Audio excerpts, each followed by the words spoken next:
yeux.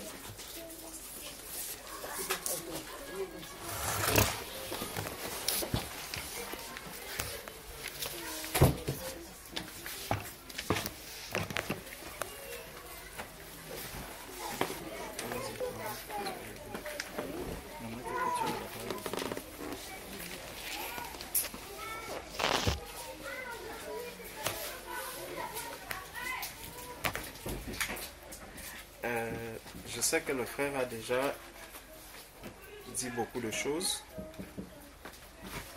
et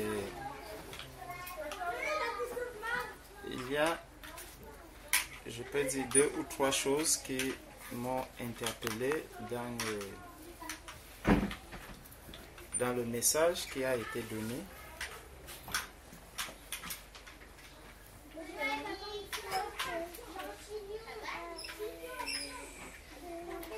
Et parmi ces choses, il y a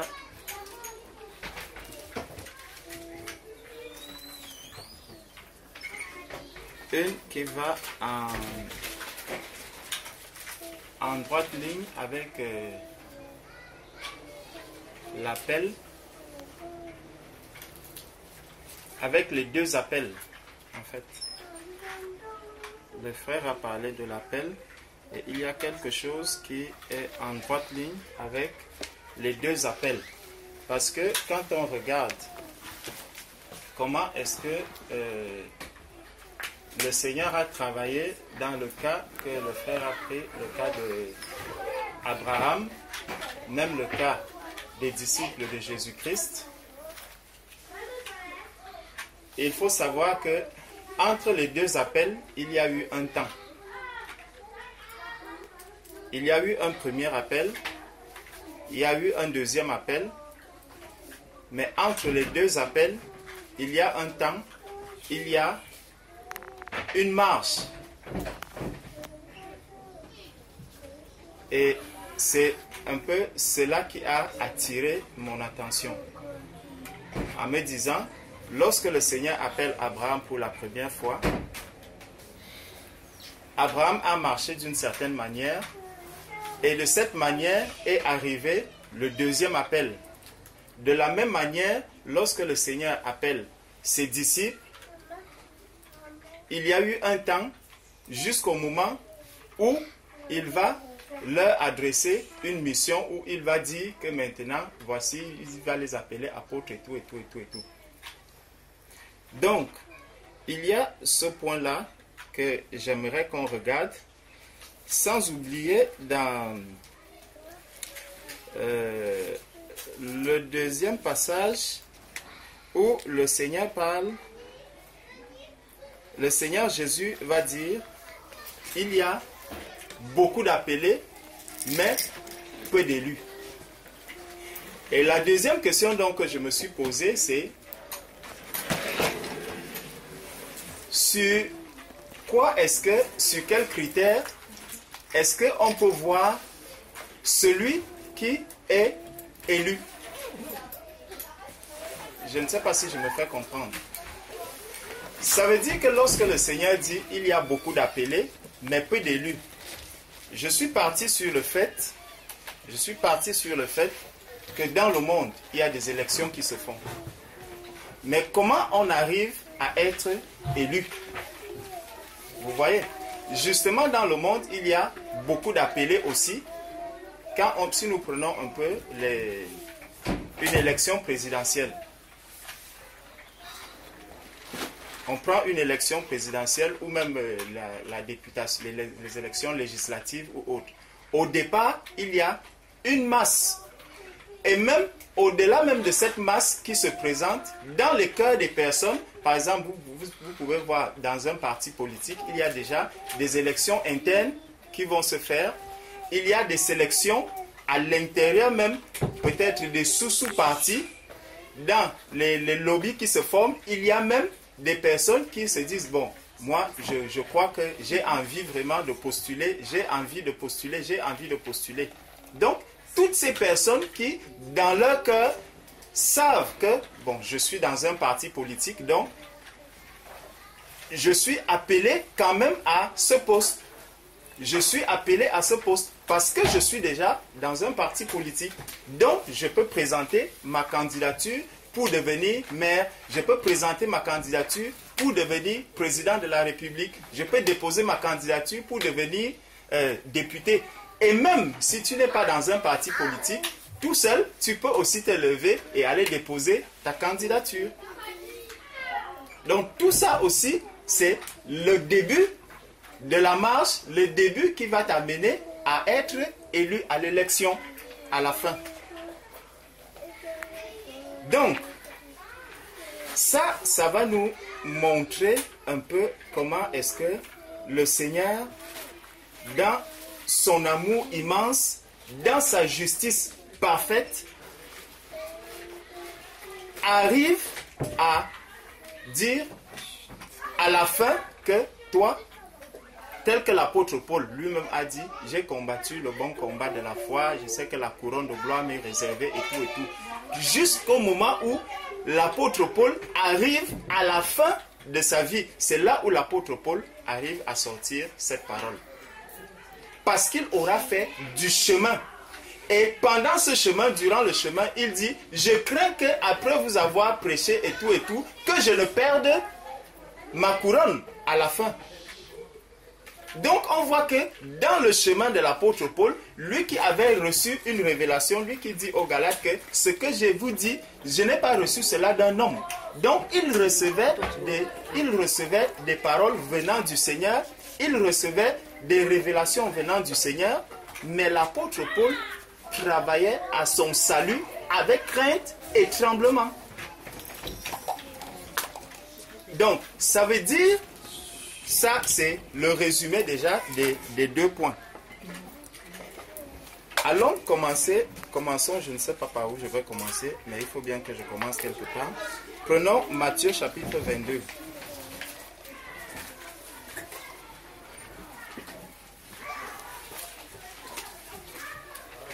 J'essaierai de ne pas être long. Je sais que vous avez déjà beaucoup écouté. Dans Matthieu chapitre 22, c'est la parabole des noces. La parabole des noces, comme je vous ai dit, je vais aller vite. Jésus prenant... Non, verset 1. Matthieu 22, partie du verset 1. Jésus prenant la parole, leur parla de nouveau en parabole et il dit, le royaume des cieux est semblable à un roi qui fit des noces pour son fils. Il envoya ses serviteurs appeler. Écoutez bien, c'est le roi. Le royaume des cieux est semblable à un roi qui fit des noces pour son fils. Il envoya ses serviteurs appeler ceux qui étaient invités aux noces, mais ils ne voulurent pas venir. Il a envoyé ses serviteurs pour appeler, ils ne voulaient pas venir. Il envoya encore d'autres serviteurs en disant, dites aux conviés, voici, j'ai préparé mon festin, mes bœufs et mes bêtes grasses sont tués, tout est prêt, venez aux noces. Regardons la première fois qu'il envoie. Au verset 3, quand il envoie pour la première fois, il envoya ses serviteurs appeler ceux qui étaient invités aux noces, mais ils ne voulurent pas venir. Donc, on est simplement allé appeler, ils n'ont pas voulu venir. Il n'y a pas là, ils ne montrent pas ce qui est contenu dans l'invitation qui leur est destinée. Verset 4, il envoya encore d'autres serviteurs en disant, dites aux conviés, voici, j'ai préparé mon festin. Si on revient dans l'ancienne alliance, il y a quelque chose, c'est que le Seigneur avait envoyé les prophètes, ils ont parlé de choses qu'ils ne comprenaient pas du tout. Ils ne comprenaient pas du tout. Les anges même, la parole de Dieu nous dit que les anges ont voulu examiner la parole qui nous est destinée, mais il leur a été dit que cela n'était pas pour eux. Donc, il y a une première vague de personnes qui arrivent dans l'ancienne alliance, ils parlent, ils prêchent, ils parlent, ils prêchent, ils parlent, ils reçoivent des messages, ils ne comprennent absolument pas ces messages. Il y a beaucoup de choses qui sont codées à leur niveau. Ça, c'est les premières personnes que le Seigneur envoie pour inviter, pour appeler, pour qu'ils viennent, ils viennent, mais il leur dit simplement, allez appeler, allez appeler. La deuxième vague qui arrive, verset 4, il envoya encore d'autres serviteurs en disant, dites aux conviés, voici, j'ai préparé mon festin, mes bœufs et mes bêtes grasses sont tués, tout est prêt, venez aux noces. Mes bêtes grasses sont tuées. De quelles bêtes? Quand on regarde dans les sacrifices qui se faisaient, ce n'étaient pas des bêtes grasses. On nous parlait des bêtes grasses, dont le Seigneur était déjà en train de leur dire, il y a quelque chose qui arrive. La purification des péchés et tout, c'était déjà une certaine purification qui n'était pas encore parfaite, qui était en train de s'accomplir à ce niveau. Mais on n'était pas encore vraiment arrivé au vrai sacrifice qui devait purifier tous les péchés qui devaient venir pour ôter le péché. Ça, c'est toujours dans la parabole de noces. Donc, le Seigneur est déjà en train de nous montrer un peu que lorsqu'il va appeler quelqu'un, au fur et à mesure, et ça nous montre l'amour du Seigneur. L'amour du Seigneur qui veut vraiment que tous les hommes puissent être sauvés.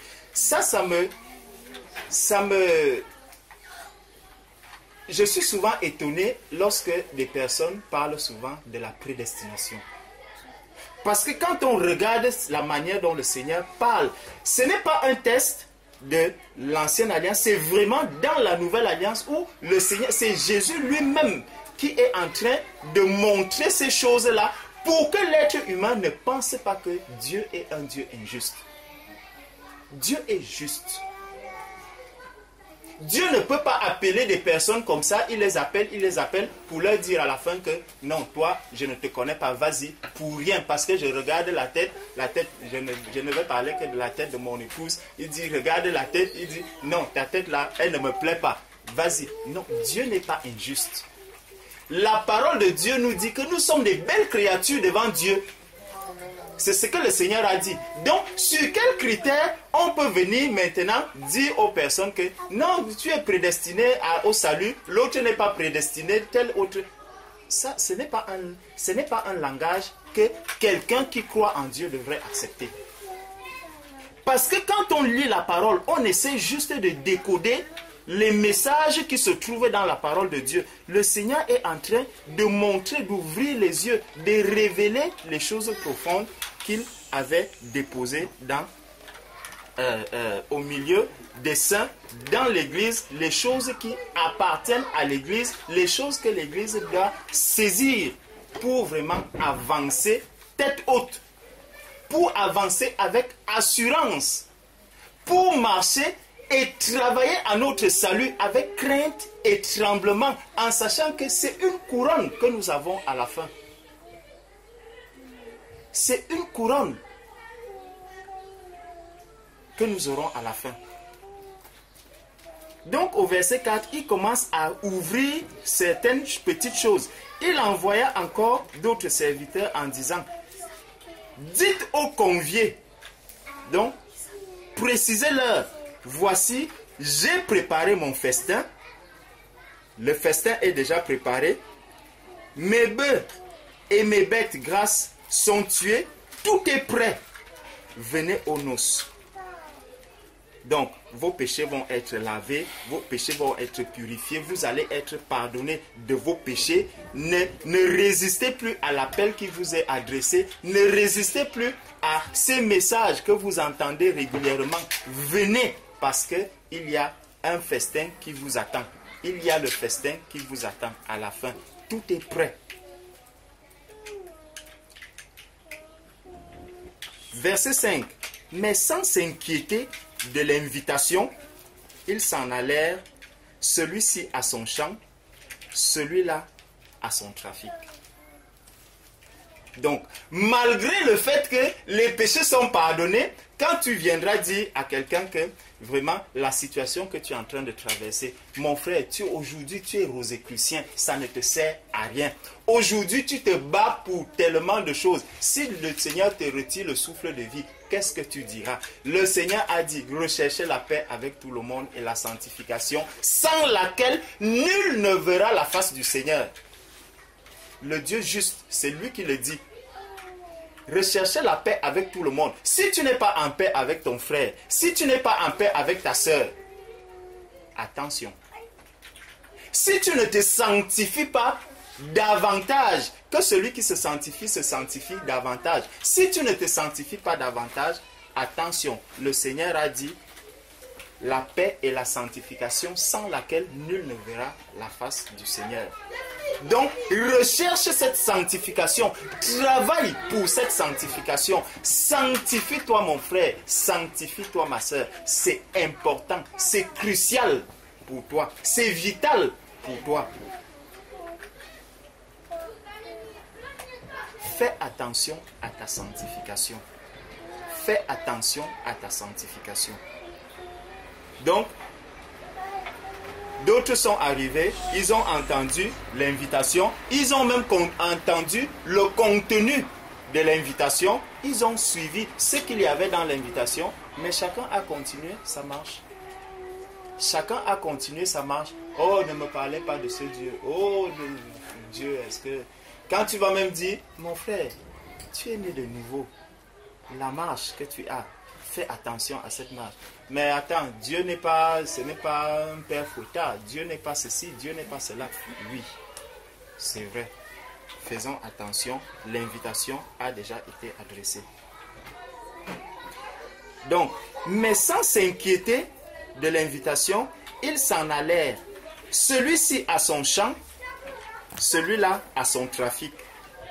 Donc, il va aller travailler dans le champ pour gagner de l'argent, pour avoir de la nourriture, pour avoir tout ce qui sort du champ. Celui-ci aussi va aller faire son trafic pour gagner des sous et tout et tout. Tout ça, c'est des choses que nous vivons sur la terre aujourd'hui. Et les autres se saisirent des serviteurs, les outragèrent et les tuèrent. Donc, pour faire quoi? Pour fermer la bouche à ceux qui viennent apporter l'invitation, à ceux qui viennent adresser l'invitation. Il y a plusieurs manières de fermer la bouche à ceux qui apportent l'invitation. Je ne vais pas aller sur ce côté. Donc, il y a ceux qui vont être fermés, à qui on va fermer la bouche. Il y a ceux à qui on va tuer.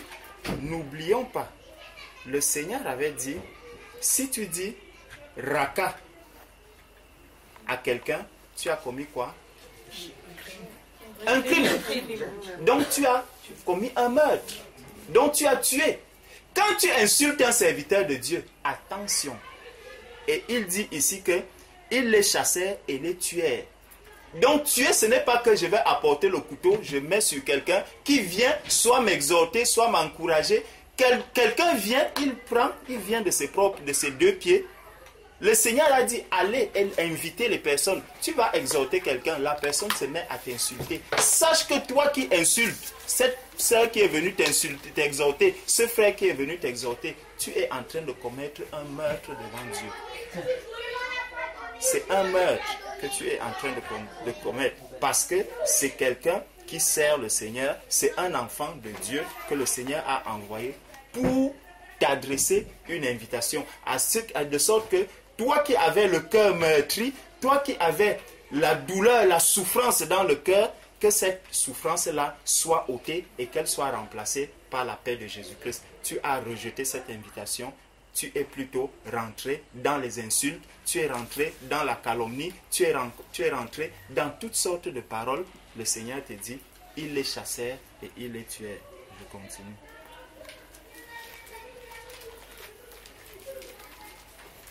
Donc, verset 7.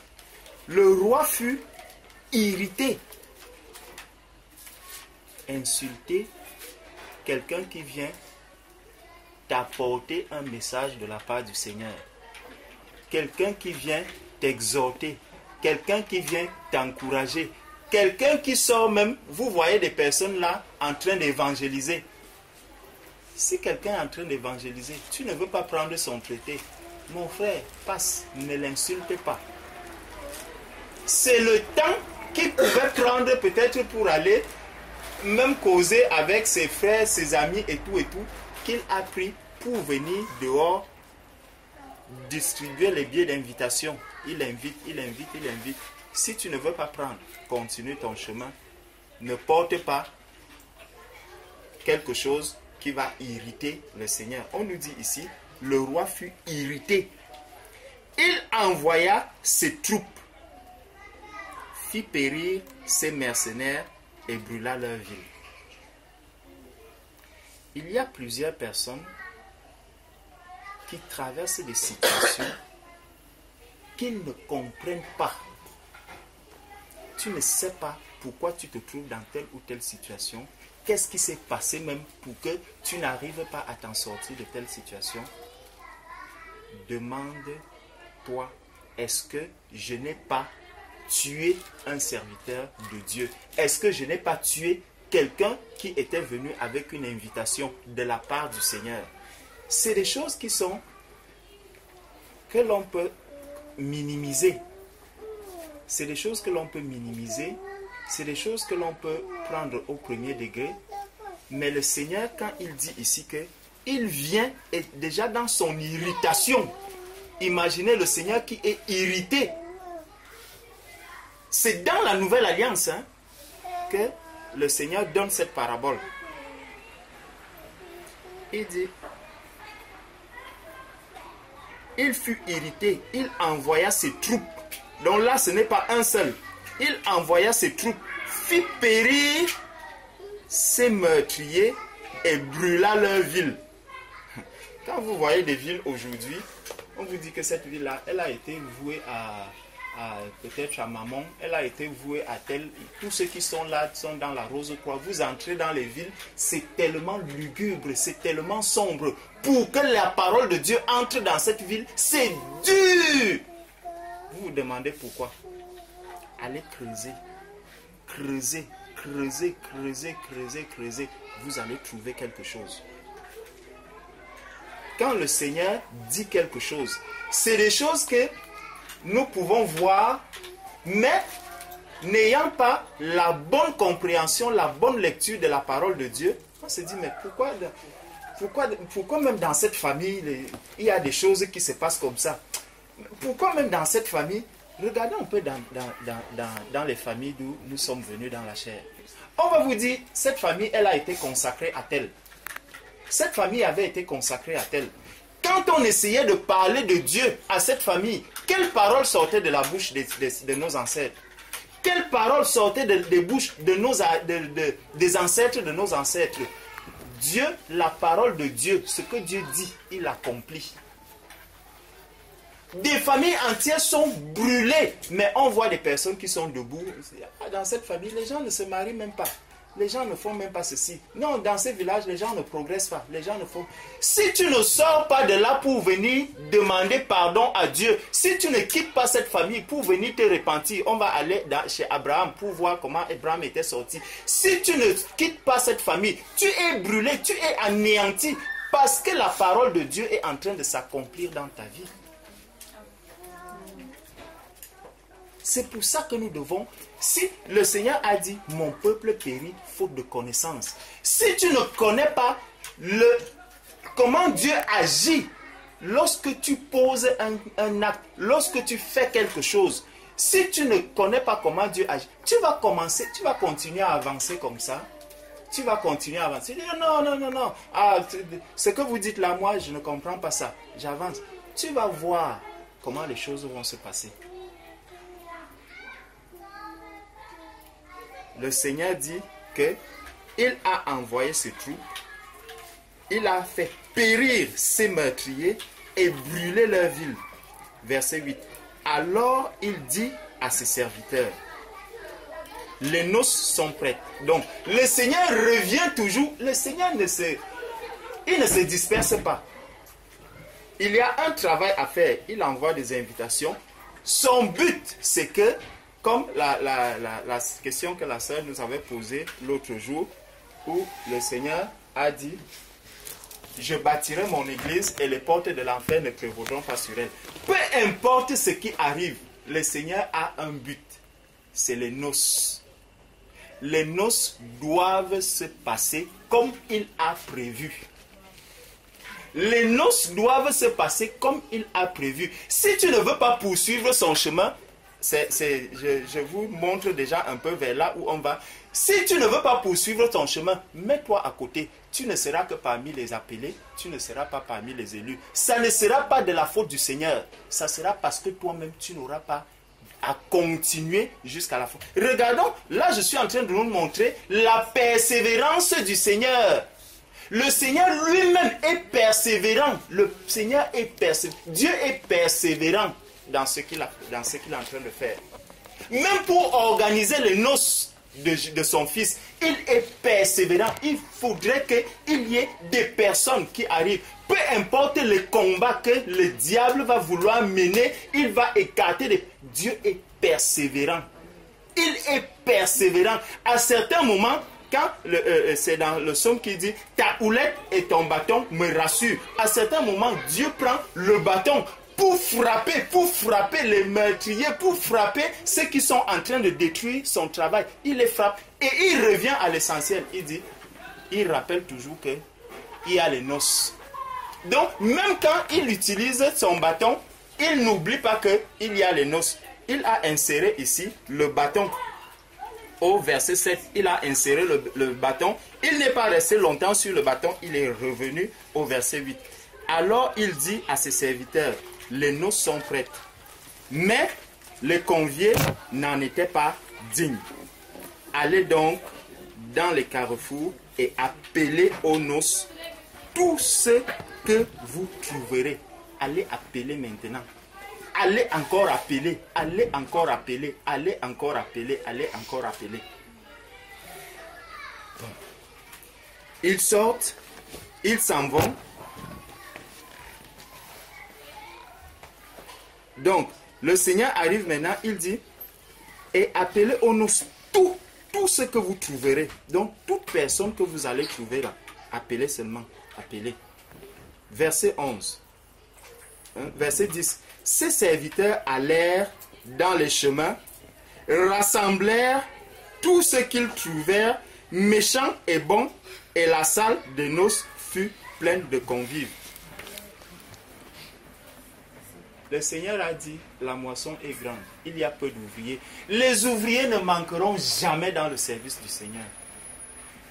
Aucun ouvrier dans le service du Seigneur ne peut dire que si je pars d'ici, le travail ne va pas. Il y en a qu'on a tué, mais le Seigneur a toujours trouvé d'autres ouvriers. Il a dit, allez-y. Allez-y, parce que les noces là, elles doivent se faire. Allez faire le travail. On a tué d'autres. Oui, je vais m'irriter. Je vais aussi faire le travail que j'ai à faire. Mais après, il trouve toujours des ouvriers. Il a dit, allez-y, allez faire le travail. Le travail doit se faire. Et quand le travail va, on dit, ces serviteurs allèrent dans les chemins. Attendez. Non, j'étais à quel verset? Verset 8.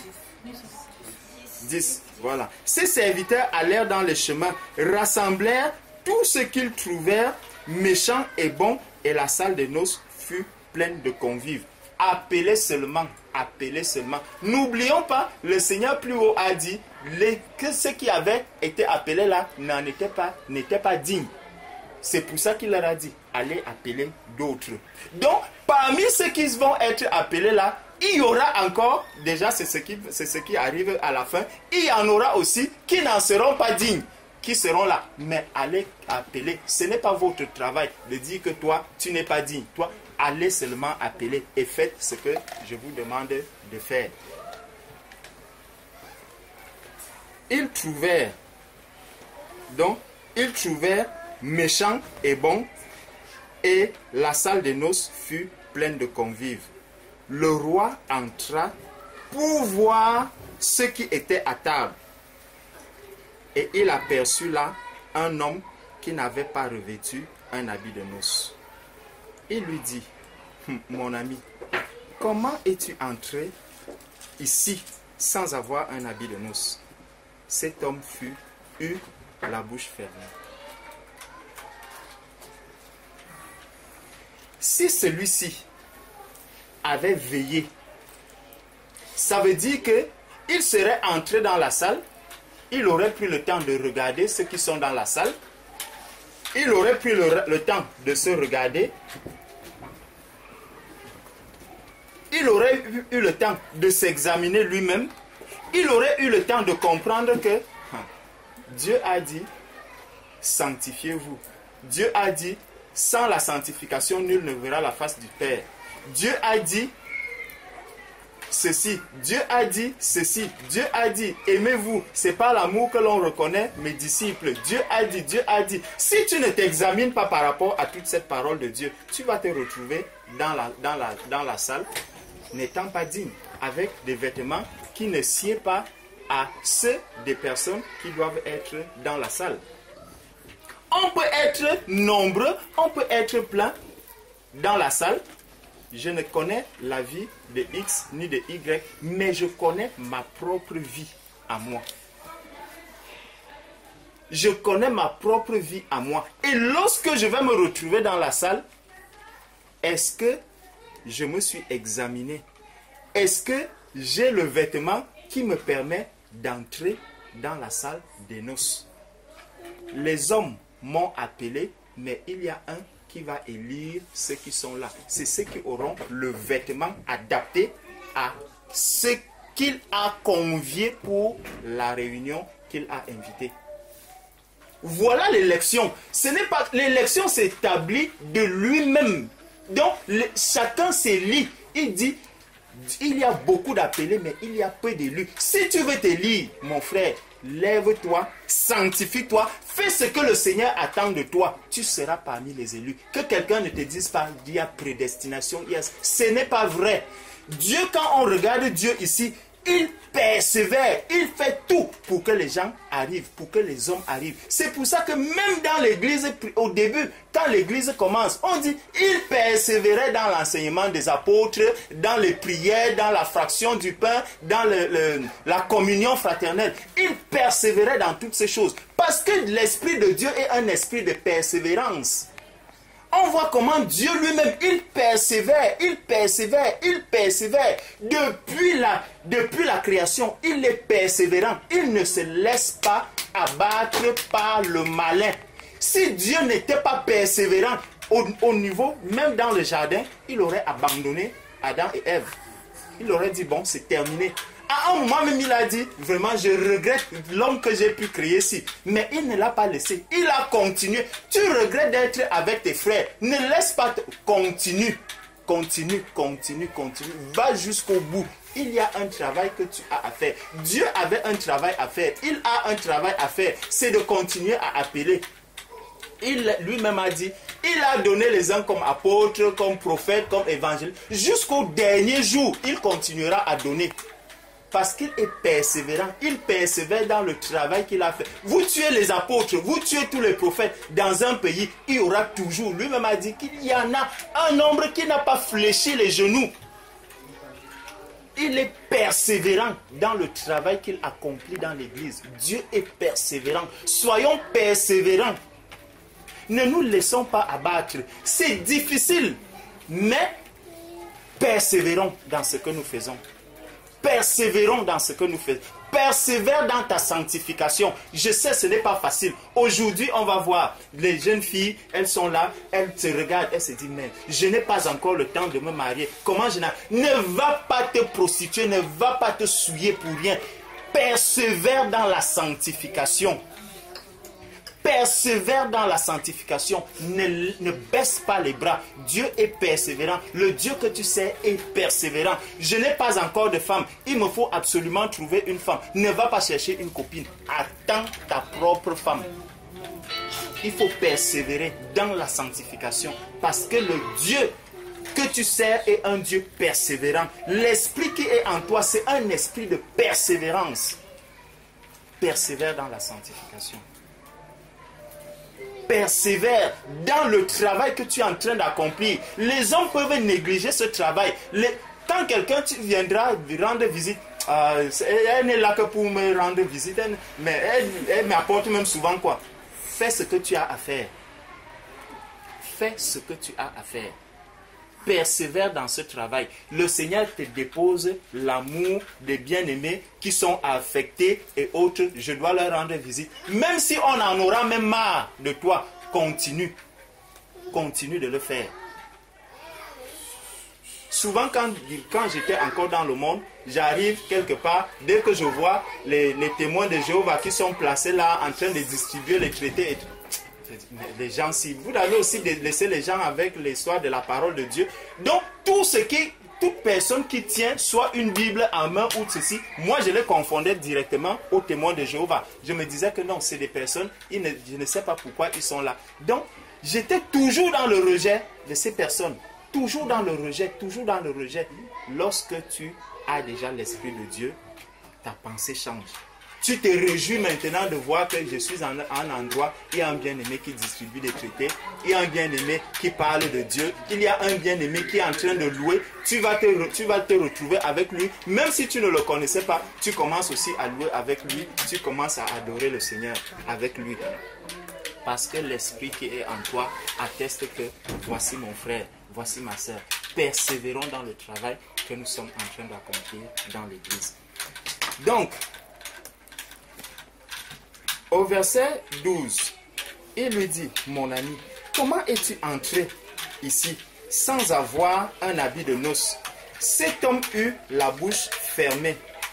Alors le roi dit au serviteur, liez-lui les pieds et les mains et jetez-le dans les ténèbres du dehors, où il y aura des pleurs et des grincements de dents. Voici le verset où on voudrait arriver. Car il y a d'appelés et très peu d'élus.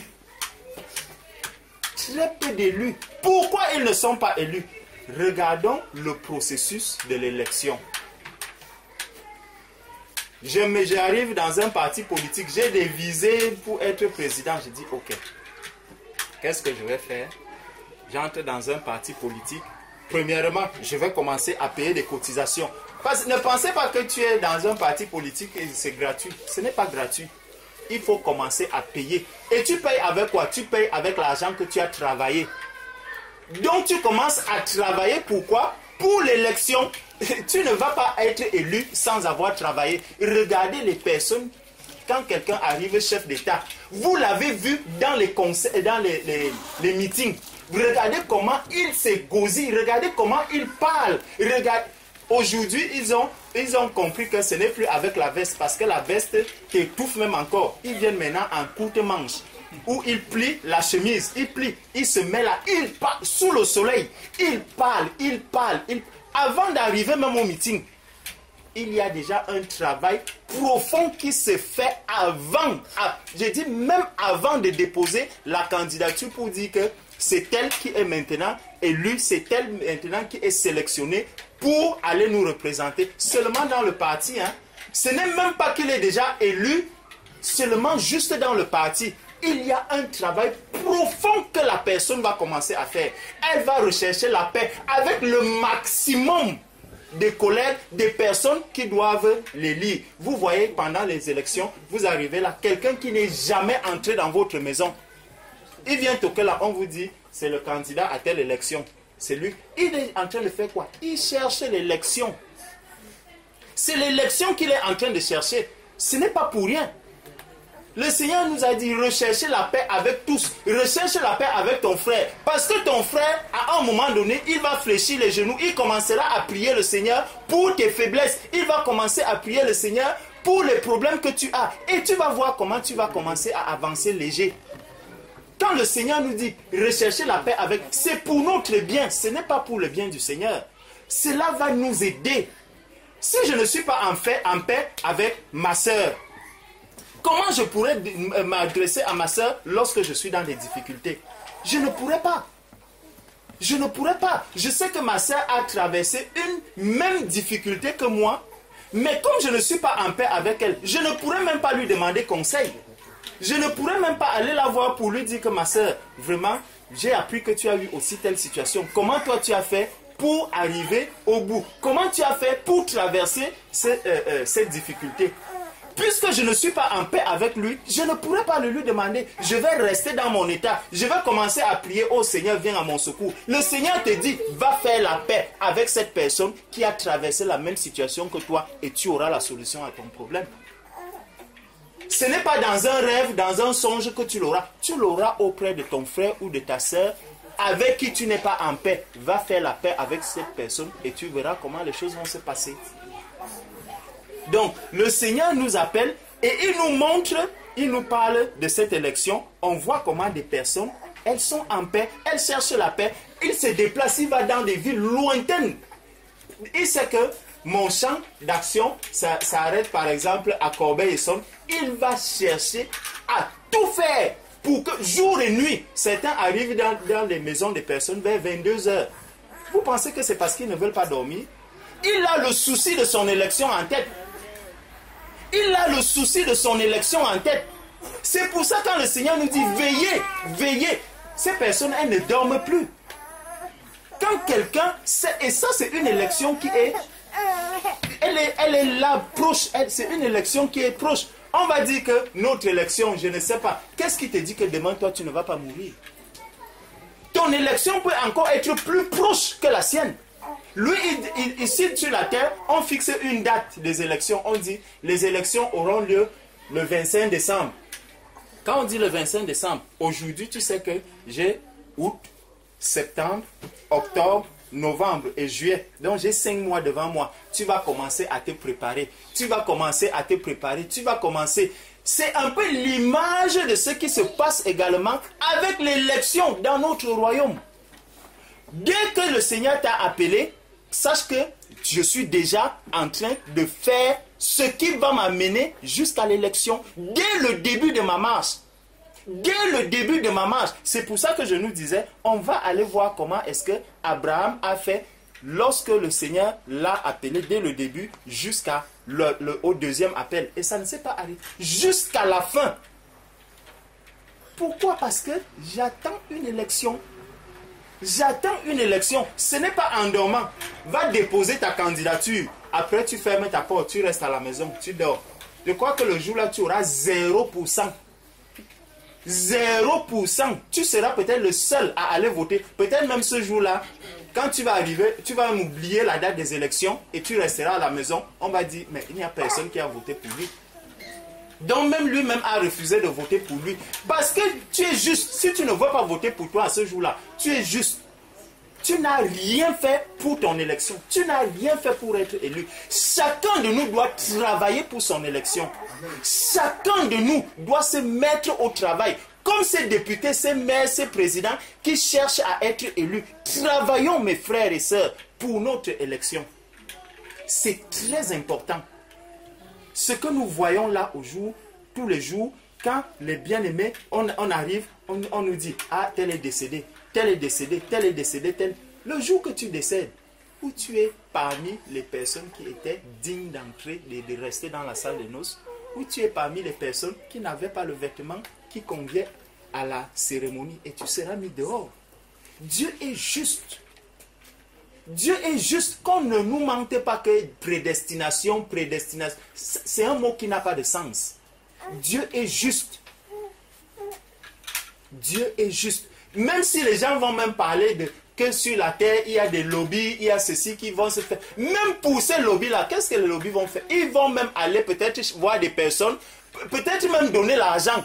Mais ils ont quand même travaillé pour avoir cette élection. On va travailler, il faut travailler pour l'élection. Nous devons travailler pour cela. Je sais que beaucoup vont se dire, mais ce qu'il est en train de dire, c'est la vérité, mes frères. C'est la vérité, mes sœurs. Si tu ne travailles pas à ton salut, ne crois pas que tu auras quelque chose à la fin. Dieu n'est pas un Dieu de favoritisme. Non.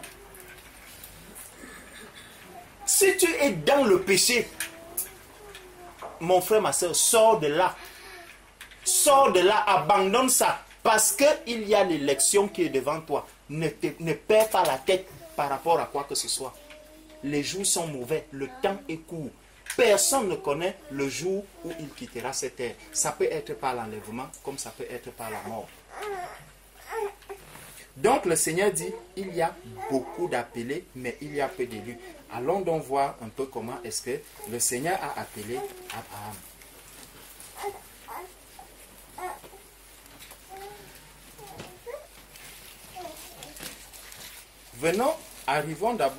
Commençons d'abord dans Genèse.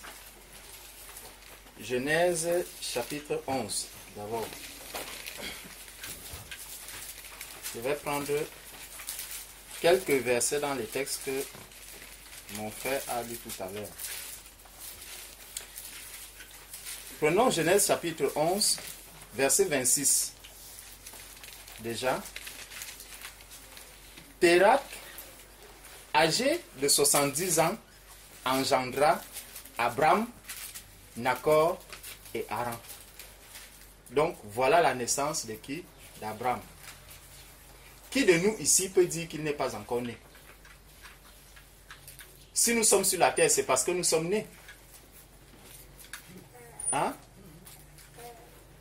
Attendez, qui n'est pas né ici? Moi, je suis né. Aha. Donc nous sommes tous nés. Hein, ma soeur Frédéric? Tu es né ou pas? Gloire à Dieu. Je n'ai pas dit né de nouveau, j'ai dit né. Donc naître sur la terre, arriver sur la terre. Puisque nous sommes tous sur la terre, donc nous sommes tous nés. Donc, voici Abraham ici. Continuons. Verset 12, chapitre 12, pardon. L'Éternel dit à Abraham, va-t'en de ton pays, de ta patrie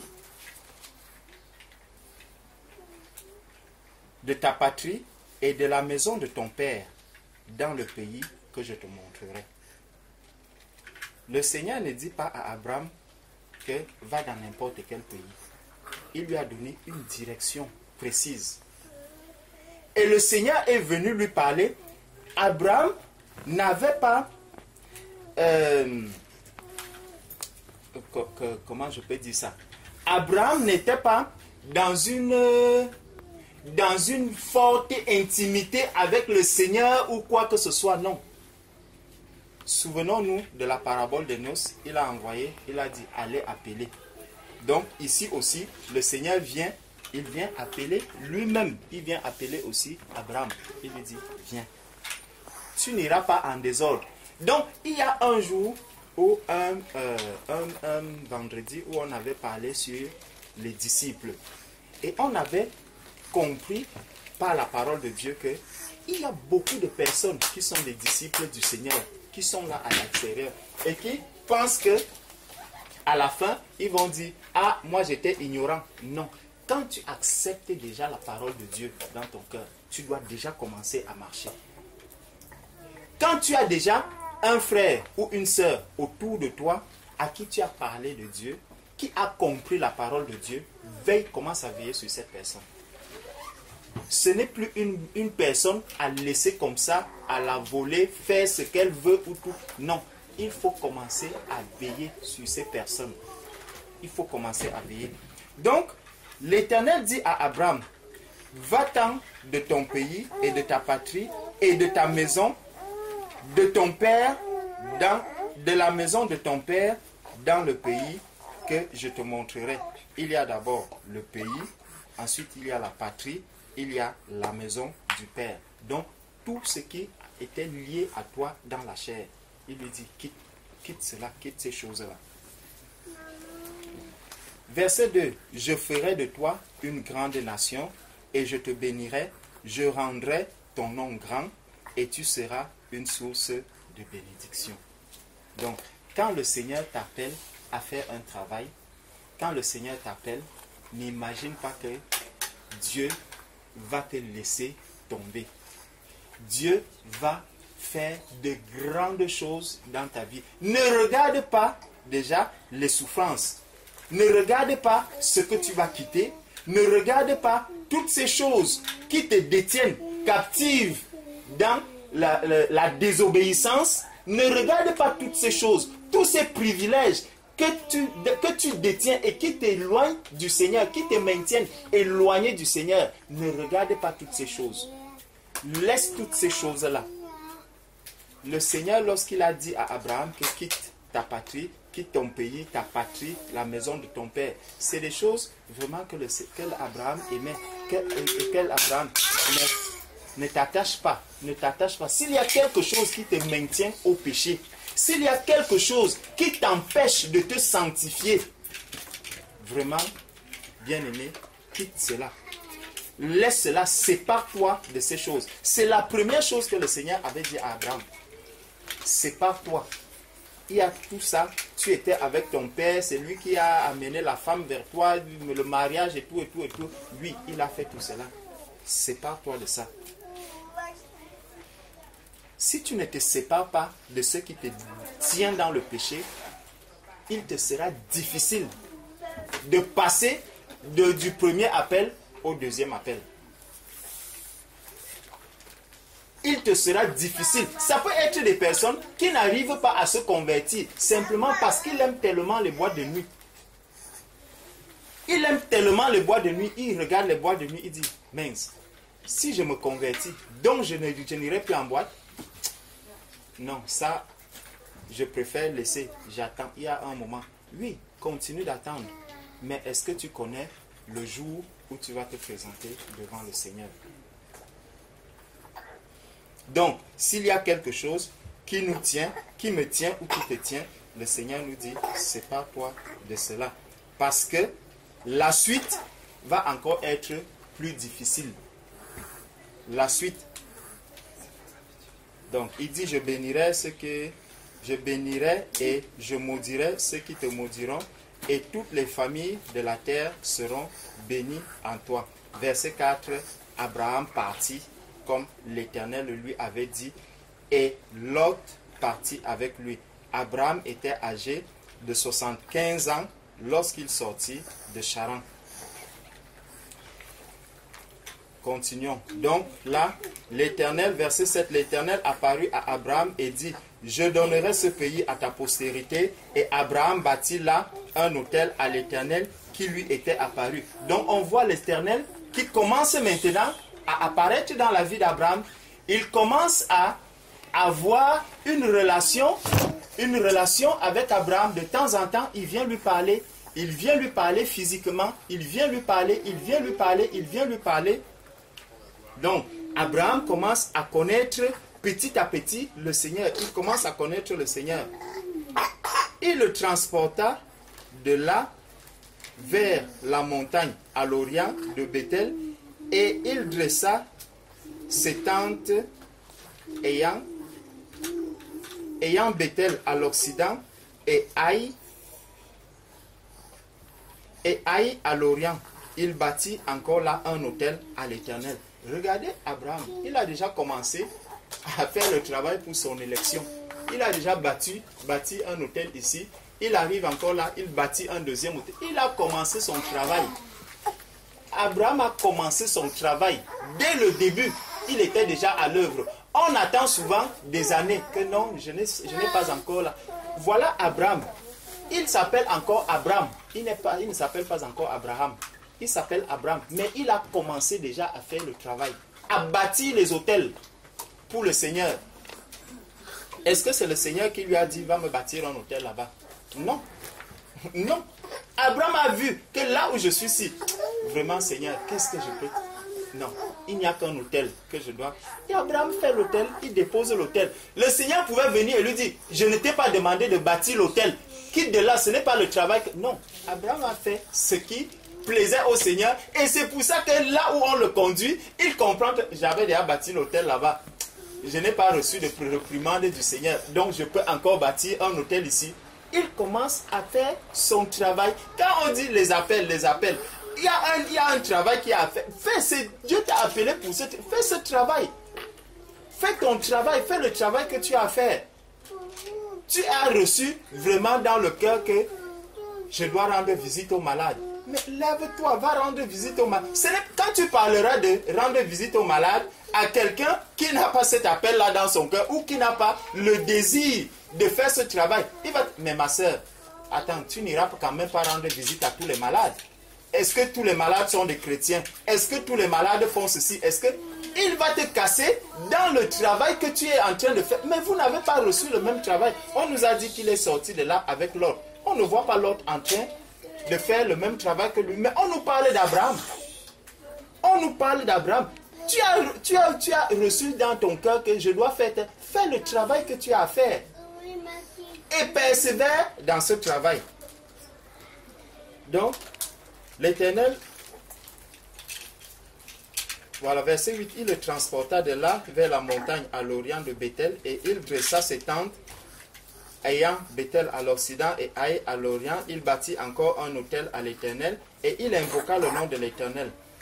Abraham continua ses marches en s'avançant vers le midi. Il ne s'arrête pas. Les enfants de Dieu ne doivent pas s'arrêter. Tu as commencé, continue. C'est celui qui persévérera jusqu'au bout. Il faut persévérer jusqu'au bout. Ne commence pas en disant oui, je commence à persévérer, je commence à persévérer. 2 jours après, non, c'est trop. Moi aussi, je suis quand même un homme. Tu n'es plus un homme. Tu es au service du Seigneur maintenant.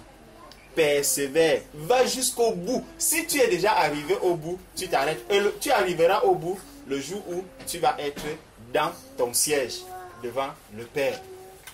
Là, tu seras au bout. Tant que tu n'es pas assis sur ce siège-là, continue. Continue. Abraham, il continue sa marche vers le midi. Donc, il avait quand même une destination. On continue. Je ne vais pas tout lire pour que nous n'ayons pas. Voilà. Au verset. Reprenons maintenant au verset 12. Quand les Égyptiens te verront, ils diront, c'est sa femme. Et ils me tueront et te laisseront la vie. Dis, je te prie que tu es ma sœur, afin que je sois bien traité à cause de toi et que mon âme vive grâce à toi. Voici Abraham qui a commencé à faire un travail avec le Seigneur. On voit la faiblesse ici, c'est quoi? La peur. C'est la peur qui va maintenant pousser Abraham à faire quoi? À tomber. À faire ce qui ne plaît pas au Seigneur. Il va commencer, il va montrer là sa faiblesse. La crainte, quand beaucoup de gens disent, quelqu'un t'appelle, il te dit vraiment, mon frère, je ne sais pas si je suis même sauvé. Je ne sais pas si j'ai même le Saint-Esprit. De quoi as-tu peur? La peur que tu es en train de manifester là est dangereuse. Elle est très dangereuse. Le seul fait qu'Abraham eut peur, même quand on voit Adam et Ève, lorsqu'ils ont péché dans le jardin, qu'est-ce qui a commencé? Ils ont eu peur de Dieu. Ils ont eu peur de Dieu et ils sont allés se cacher. Abraham ici, il a peur de quoi? Il a peur de sa vie. Il a peur de sa vie et il fait quoi? Il dit à sa femme que va dire que tu es ma soeur. C'est vrai, elle est aussi sa soeur, mais dans ce cadre-ci, c'est sa femme. Dieu est miséricordieux. Et quand Dieu voit comment est-ce que tu es en train de marcher, comment est-ce que tu es en train d'avancer, comment tu fais des choses avec vraiment le désir de plaire à Dieu, le jour où tu tombes, il dit que sa main n'est pas trop courte pour te relever. Le Seigneur vient, il tient la main d'Abraham et Dieu va agir puissamment chez cet Abraham de qui on pourrait être en train de se moquer. Mais tu es parti du pays, non? Maintenant, regarde, c'est les autres qui sont en train de prendre ta femme. Parce que tu as dit que Dieu t'a parlé. Regarde la situation dans laquelle tu te trouves aujourd'hui. Dieu ne laisse pas celui qui s'engage sincèrement avec lui. Dieu ne le laisse pas du tout. Il est là, il veille sur ses enfants. Verset 14. Donc, lorsqu'Abraham fut arrivé en Égypte, les Égyptiens virent que la femme était fort belle. Ce que je voulais qu'on lise, c'est au verset 17.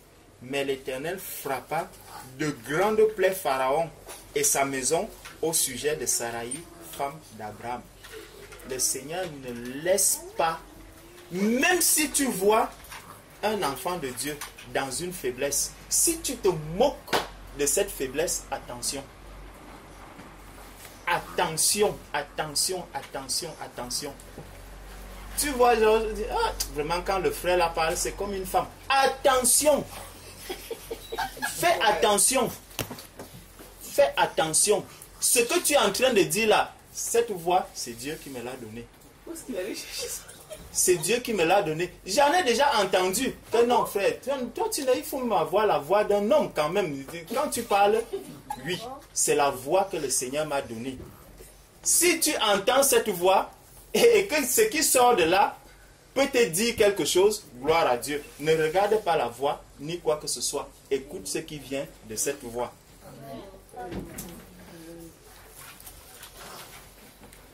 Donc, il dit, mais l'Éternel frappa de grandes plaies Pharaon et sa femme. Continuons maintenant au chapitre, voilà, regardez tant de chapitres que l'on va passer.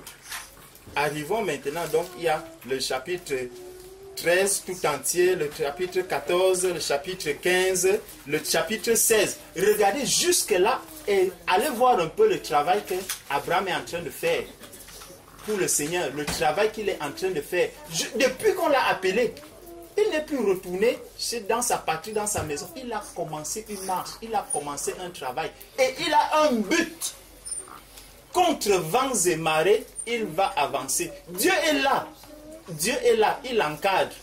Même quand tu vois que tu vois les flots qui sont en train de tomber, tu vois ça vient de partout, les flèches viennent de partout.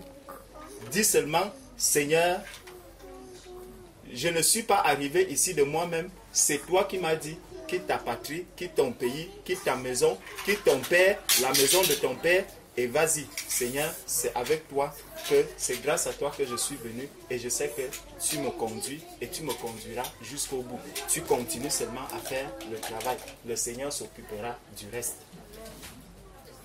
Donc, jusqu'au chapitre 17, lorsqu'Abraham fut âgé de 99 ans, l'Éternel apparut à Abraham et lui dit, je suis le Dieu Tout-Puissant.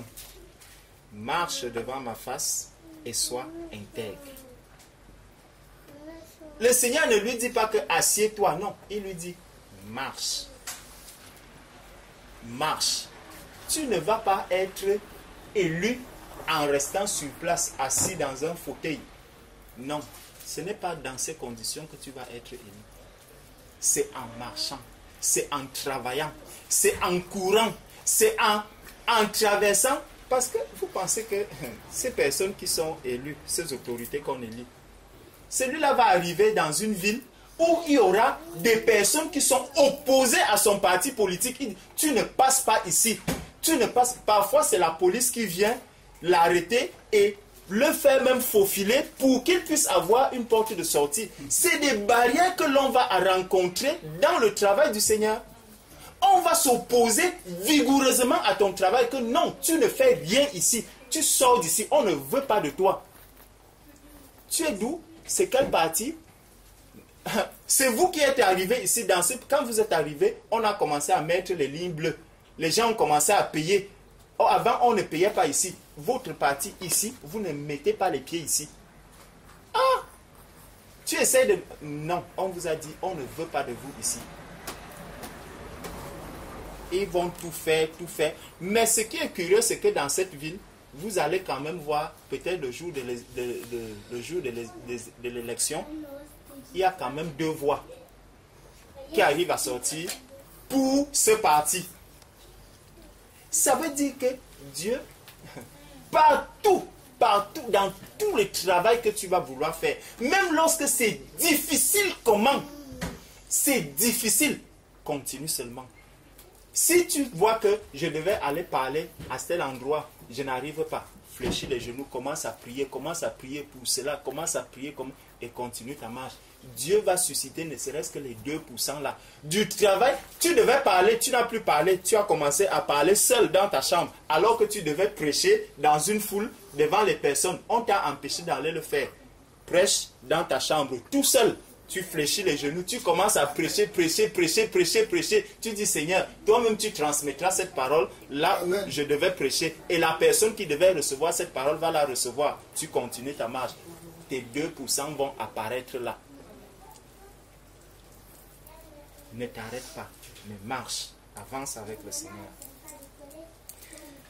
Verset 2 du chapitre 17. J'établirai mon alliance entre moi et toi et je te multiplierai à l'infini. Donc, il y a un travail, tout ce travail que tu es en train de faire va être multiplié, Abraham. La foi, quand aujourd'hui on parle de la foi d'Abraham, cette foi a été multipliée par des milliers et des milliers de personnes. Il y a des personnes qui ont la foi aujourd'hui et on prend toujours pour référence la foi d'Abraham. Le père de la foi, Abraham. Elle a été multipliée parce que le Seigneur a vu le travail qu'il a fait, l'engagement qu'il avait avec le Seigneur. Le Seigneur a vu tout ça. Même sa foi, le Seigneur a dit non. On se souviendra toujours de ce que tu es en train de faire du travail. Jusqu'aujourd'hui, déjà on en parle. Verset 3. Abraham tomba sur sa face et Dieu lui parla en disant, voici mon alliance que je fais avec toi. Tu deviendras père d'une multitude de nations. On ne t'appellera plus Abraham, mais ton nom sera Abraham. Bien-aimé, qui donne le nom à un enfant? C'est le Père. Voici Abraham qui, tout au début là-bas, on a vu, il était né de qui?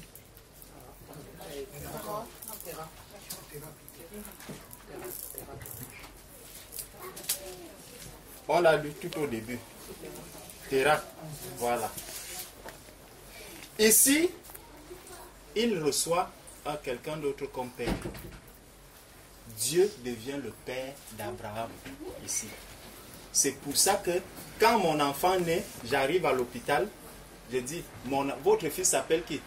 Mon fils s'appelle tel. C'est ce nom qu'on prend, on marque. Ici, Abraham naît donc de Dieu. Dieu lui donne maintenant le nom. Il devient, si on peut parler, dans le terme de la nouvelle alliance, il naît de nouveau ici. Avec le nouveau nom que Dieu lui-même vient lui dire. Dieu dit, on ne t'appellera plus Abraham. C'est terminé avec la chair. Maintenant, on t'appelle Abraham. C'est le nom que Dieu va lui donner. Le nom que Dieu donne à Abraham. Donc, il lui donne donc ce nom. On ne t'appellera plus Abraham, mais ton nom sera Abraham. Car je te rends père d'une multitude de nations.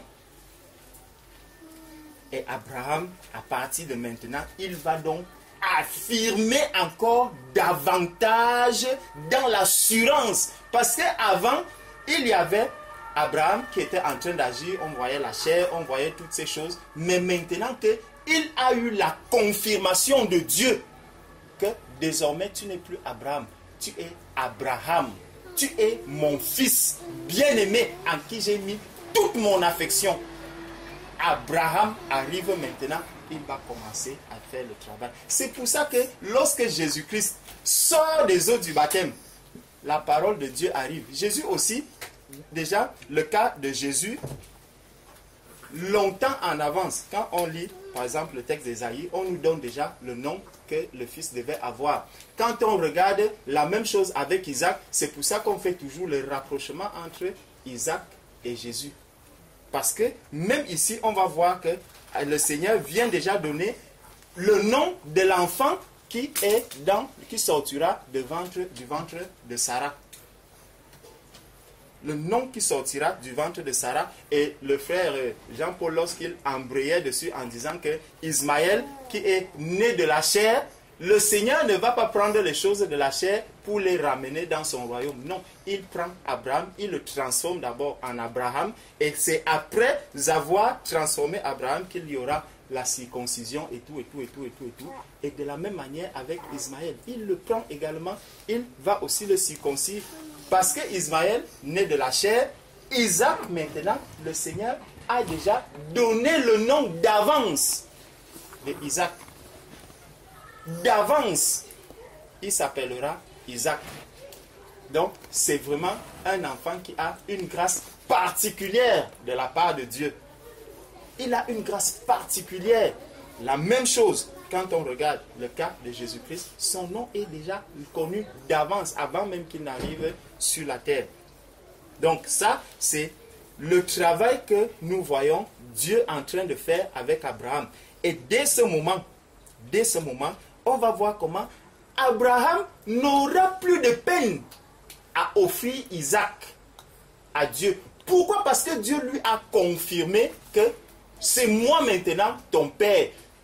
Soumettez-vous à vos parents, enfants, obéissez à vos parents. Puisque Dieu a déjà montré à Abraham que tu n'es plus Abraham, c'est moi qui suis maintenant ton père. Abraham va obéir à son père au point d'offrir même son propre fils qui est Isaac. Il n'hésitera plus à le faire. Si tu reconnais que Dieu est réellement ton père, tu dois obéir comme Abraham a obéi, au point d'offrir son propre fils à Dieu. Si je n'arrive pas à obéir à ce Dieu-là, je ne suis pas en train de le reconnaître comme mon père. Dieu n'a pas demandé Isaac à Abraham avant de lui montrer, de lui attester que effectivement je suis devenu ton père maintenant. Après, il lui va commencer à lui demander des choses difficiles. Difficiles. Tu veux demeurer bébé jusqu'à quand? Hein? Tu étais Abraham au début. Il y avait des choses que le Seigneur ne te demandait pas. Tu as eu la confirmation. Je confesse Jésus comme Seigneur et Sauveur. Au nom de Jésus, je te baptise. Tac, tac, né de Dieu. Celui-ci est mon fils bien-aimé en qui j'ai mis toute mon affection. C'était après le baptême de Jésus. Dès que tu sors de là, tu reçois cette parole par la foi. Tu dois être capable d'offrir Isaac maintenant à Dieu. Isaac était cher dans ton cœur. Tu dois pouvoir. Tu dis, j'aimais tellement les bois de nuit. Seigneur, c'était mon Isaac. Tu veux que je te l'offre? Je te l'offre maintenant sur l'autel. Offre ton Isaac sur l'autel. Maintenant que tu as eu la confirmation que Dieu est ton Père. Que celui qui t'a appelé est réellement ton Père. Si tu n'as pas cette confirmation, ne va pas l'offrir. Le Père même savait que avant, si je demande ça à Abraham, non, tu m'as déjà demandé de quitter mon pays. Tu as déjà failli faire en sorte que mon ménage, mon couple puisse être brisé. Comme mon frère dit souvent, qu'à un moment, mon couple a connu des difficultés. À cause de toi, Dieu, mon ménage, je suis arrivé, j'ai hypothéqué ma femme, Sarai. Ici encore, tu viens encore me demander mon fils. Même si c'est toi qui me l'as donné, mais je ne crois pas que ça vienne de Dieu. Le Père vient d'abord, il lui confirme que toi, maintenant, tu es mon fils. Tu es Abraham. Et désormais, ce que je vais te dire, tu dois obéir. Parce que l'enfant doit obéir à son père. Donne-moi Isaac. Abraham n'a pas tergiversé. Parce qu'il savait que c'est papa. Un père peut-il donner quoi? Des scorpions à la place ou du serpent lorsqu'il lui demande du poisson? Non. Un père ne peut donner que de bonnes choses à son enfant. Donc même si tu donnes Isaac, il te donnera un plus que Isaac. Il te donnera un plus que Isaac. Et c'est Isaac, c'est le Seigneur qui l'avait déjà préparé longtemps en avance. Aujourd'hui, tu viens aimer les bois de nuit. Est-ce que tu étais le premier à créer les bois de nuit? Est-ce que tu as créé les bois de nuit?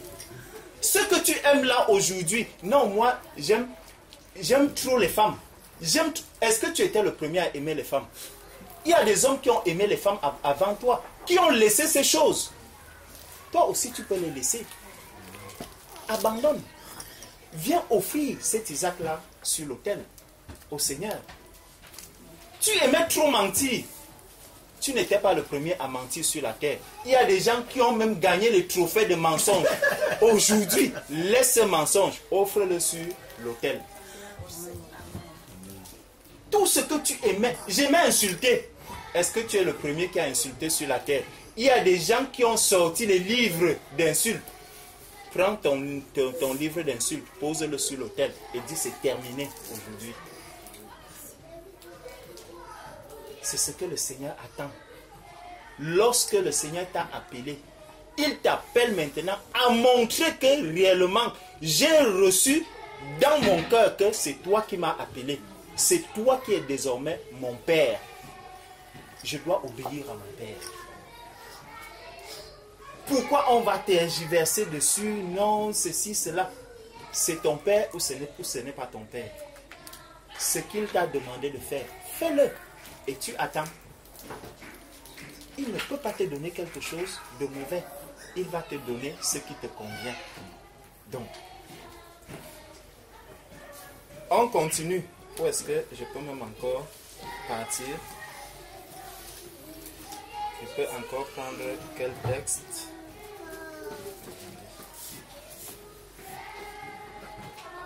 Voilà. Donc, quand le Seigneur a donc appelé Abraham, il a commencé à demander à Abraham tout ce qu'il lui demandait. Abraham est toujours resté fidèle au Seigneur. Mais il y a quelque chose, justement, que les enfants de Dieu, certains enfants de Dieu aujourd'hui aussi font. C'est que